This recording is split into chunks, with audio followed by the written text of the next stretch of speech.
So, introduce yourself. My name's Joe Sherry and I come from Billingham. When I was at college I had to study media, and that was a combination of film and TV but also web design. I sort of liked film and TV in my last course, but I didn't really stand out that much, and then I started to love it when I actually took part in it, and now I really want to study it.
Every day I'm shuffling. Wow.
Like, what one out of those was your favourite? Ed, Edd n Eddy, like all of those ones.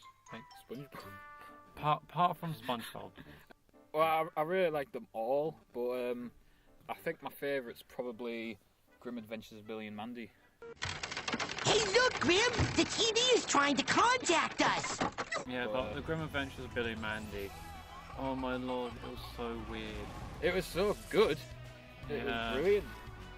Yeah, but the one which I like out of all of those, I'd have to say, would be Foster's Home for Imaginary Friends, simply because one character always just screams out, I like chocolate milk. I like chocolate milk. Can I have some chocolate milk? And that's why you like it better than all those other shows, is it? well, that's the opening sequence, which is such... It's amazing. Yeah.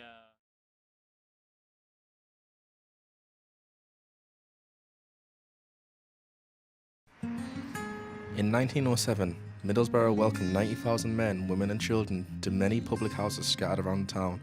With numbers rising, something had to be done. Eventually, this led to the grand opening of the Winter Garden. The Middlesbrough Winter Garden was set up by Lady Florence Bell. It was a site for leisure and recreation for the town's workmen and their families. The idea was that it would provide an alternative to the public houses and the pubs that lots of people went to during Middlesbrough's industrial heyday. Lady Bell, a playwright and writer, opened the garden after realising how much alcohol and gambling has taken over her town. She was really concerned about the problems caused by alcohol and gambling. Her social survey identified that up to 90,000 people on a given Sunday would go into a public house, including children. So there's a massive concern there about the actual moral fibre of the town. So the Winter Garden was a site where you could retire from that, you could go somewhere warm, you could read a book, you could smoke your pipe, you can enjoy music, and all for a penny entrance fee. So it was there to provide an alternative to the morally corrupt public house. The garden was built to draw people away from the public houses, but struggled due to the cheap facilities and small size. The garden would be a little further back behind us, to my left. That's where the garden would be. There's another blue plaque which commemorates the Winter Garden and the contribution of Sir Hugh Bell and Lady Florence Bell to Middlesbrough. So they've been a little smaller than the shopping centre. It was effectively a large shed. It wasn't very aesthetically pleasing, but the idea was that it would be in the heart of the town. People could go there quite easily from their home or from the ironworks, and then be able to get some reprieve from the harsh realities of working in the Ironopolis. Even though the garden is no longer with us, it inspired many people to open similar winter gardens in places like Blackpool and Sunderland. Yes, a winter garden is basically a concept whereby you bring the garden indoors so people can enjoy the surrounds of plants, of nature in winter months when you can't enjoy that so well in the cold industrial north, if you like. It was a huge deal for the people of Middlesbrough, and not just people in Middlesbrough. During the First World War, there was Belgian migrants who came to Middlesbrough, and the Winter Garden provided an opportunity for them to meet the local population. They're able to enter for free rather than paying the penny entrance. They're joined in musicals, so it was a way to embrace these refugees, as of course we should today. So it was an early examples of welcoming refugees to Middlesbrough, and obviously we hope that we can build on that legacy established by Lady Florence Bell.